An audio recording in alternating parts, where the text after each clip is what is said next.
بۆی بەڕێزانی تریش هەر بزانن وەکو زانیاری پێغەمبەری خوا عليه الصلاة والسلام کە ئەفەرمێ إن الشيطان لا يتمثل في صورتي أو فإن الشيطان لا يتمثل في صورتي شيطان لە شێوەی منە دەرناکە يعني ئەڵێ من خواتم وەکو شێخ عەبدولقادر گەیلانی ڕەحمەتی خوای لێبێ ئەفەرمێ خەوم بینی لە خەوما لەسەر عەرش دانیشت بوو وتی من خوای تۆم ئەنە ڕەبوک شێخ عەبدولقادر گەیلانی ڕەحمەتی خوای لێبێ فەرمێ پێم درۆکەی تۆ شەیتانی ئیبلیسی لەعنەتی خوا لێبێ ئەڵێ پێی وتم چۆنت زانی کە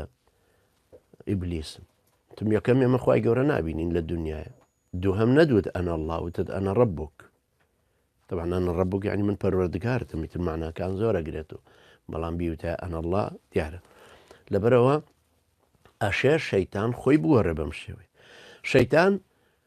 نایەتە سەر شێوەی پێغەمبەر عەلەیهی سەڵاتو وسەلام بە هەموو مواسەفاتیەوە بەڵام ئەشێ بە دەنگێک لەولاوە درستی کە بڵێ من پێغەمبەرم شێوازێکی کە تۆ ڕوویت نەبینی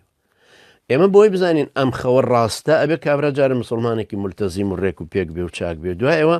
صیفەتەکانی پێغەمبەر عەلەیهی سەڵاتو وسەلام بڵێن ئادەی بۆمان وەسفکەرەوە بزانین پێغەمبەری خوا عەلەیهی سەڵاتو وسەلام چۆن بوو کابراڵێ وەڵا قژی وەکو ئێمە تاشی وەڵێنتەوە ئەوە شەیتان بوو چونکە پێغەمبەری خوا عەلەیهی سەڵاتو وسەلام یا قژی هێشتەوە گەیشتە گوێچکەی یا ئەگەیشتە سەر شانی هەندێک قژی لول بوو بە ئاوە بە لول کرایوە چۆن لەم زمانە لولیەکەنە هاتە خوار و هەندێکی کەم مستەرسەل بووە هاتە خوار بوون یعنی وەکو قژی عادی کوردەواری مەسەلەن دێتە خوارەوە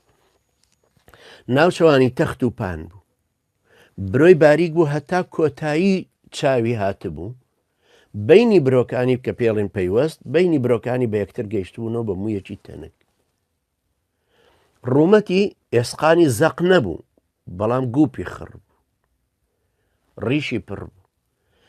ئەو کاتی پێغەمبەری خوا عەلەیهی سەڵاتو وسەلام کۆچی دوایی کرد سەحابەکان مووی سپیان لێ ژمارد 20 مووی سپی هەبوو لەبەر تۆ گەر پێغەمبەر عەلەیهی سەڵاتو وسەلام ببینی ڕیشی سپی بوو بێتەوە ئەونی شێوازی سەوتی جەهوری وەکو دەنگی پیا و گڕتر لە هی وەکو هی خەتیبێکی ناتق دەم و چاوی جوان چاوی ڕەش سپێنەکەی زۆر سپی ڕەشێنەکەی زۆر ڕەش چاوی گەورە قەراغەکانیشی ڕەش وەکو ئەوەی کە کلی تێکراوێ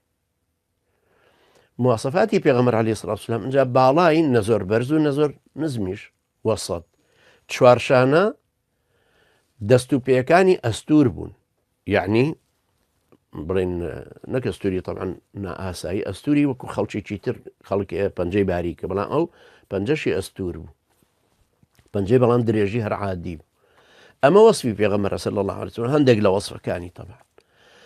ئەو کەسێک کە خەوەکە ئەبینێ ئەبێ ئەم وەسفانە ببینێ لە پێغەمبەر عەلەیهی سەڵاتو وسەلام لەو خەیاڵ بۆی بزانێ کە پێغەمبەرە و ئینشاءڵڵا جەنابیشت و ئێمەش ئینشاءڵڵا ئەیبینین و بە خزمەتی ئەگەین و دەستی پیرۆزێکی ماچەکەین ئینشاءڵڵا